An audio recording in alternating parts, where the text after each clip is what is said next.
धन्यवाद, नमस्कार। Positive of time, इसलिए मैं करीब 10 मिनट में ही अपने थॉट्स को आपके सामने पेश करूँगा।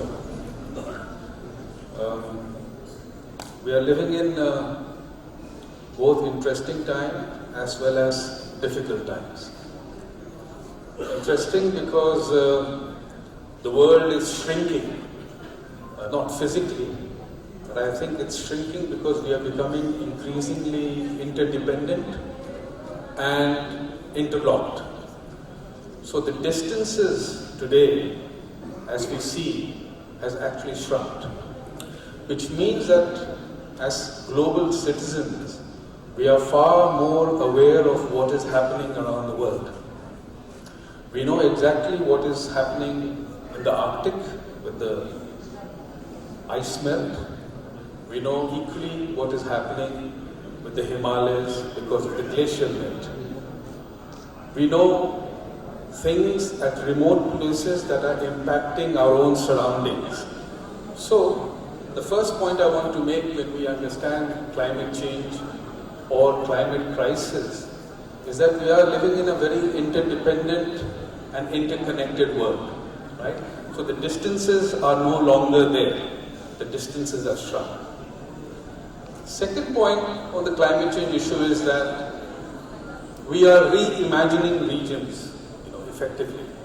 And when we look at our own region, South Asia or the Himalaya and the Himalayan-Hind, we need to reconceptualize it in a very different way. We have to place geography and ecosystem in the forefront of our analysis of the region. The Himalayas is not just a protective boundary against enemies.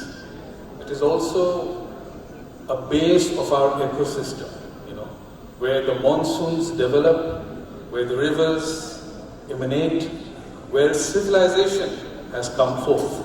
And I think this reconstruction of our geography in the region is very important when we understand climate change.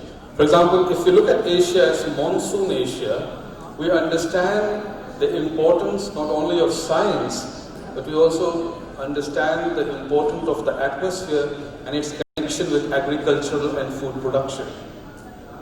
If you look at our region as a riverine neighborhood, we understand the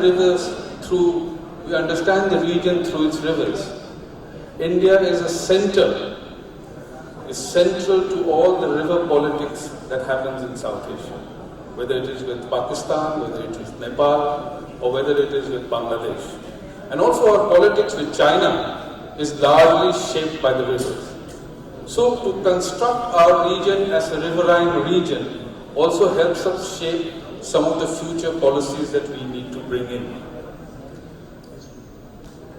Just recently we concluded the UN Climate Summit, and I think many leaders were present there to speak on climate action, not just climate talk, but climate action. And I think our Prime Minister was bold enough to stand up and speak the actions that India is taking. I think we have now entered a phase where we do not only debate the science of climate change, but we are actually in a period of time where we have to initiate actions. And I think India is leader in this field of taking action. Being, for example, a big country with 1.3 billion people is an enormous challenge when you look at climate change. Because for us, development is the most important criteria. But we have to develop healthily. We have to develop sustainably. We have to develop by bringing in the ecological factors.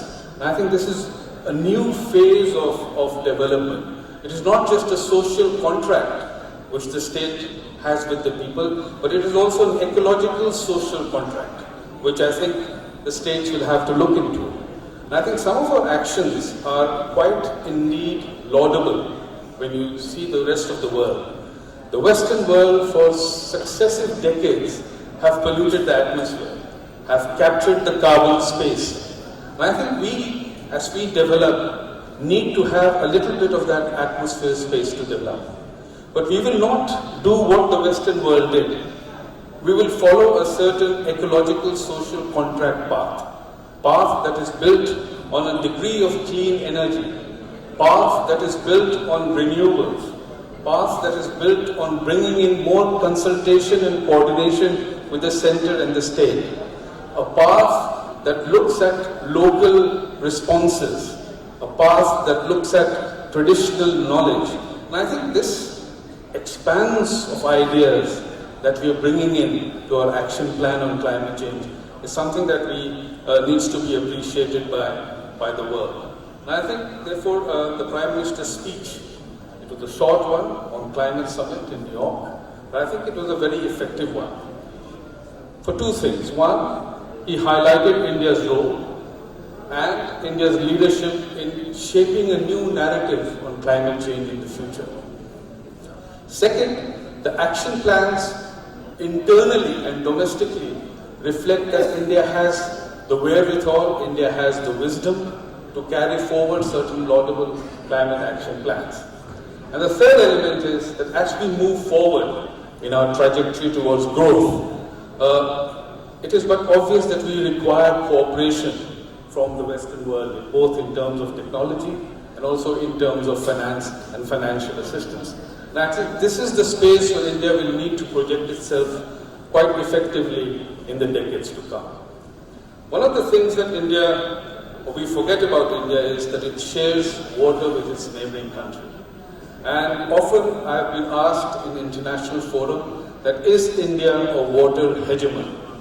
Does India control the rivers and the waters, say for example with Pakistan, or say for example with Bangladesh? And my answer has always been that we have been generous in our relationship with Pakistan in giving waters. Even today, when the situation in Pakistan is not at its best, we still respect the treaty. So I think quite clearly, India is not only generous, but it is quite responsible in carrying forward the treaties that it has signed. With Bangladesh as well, we've been equally generous by signing the Ganga Treaty in 1996. So I think this idea of India in the region is an idea which clearly brings forth India's generosity and responsibility in the region. We look at the region as a region of living, as a region of well-being, as a region of aspiration.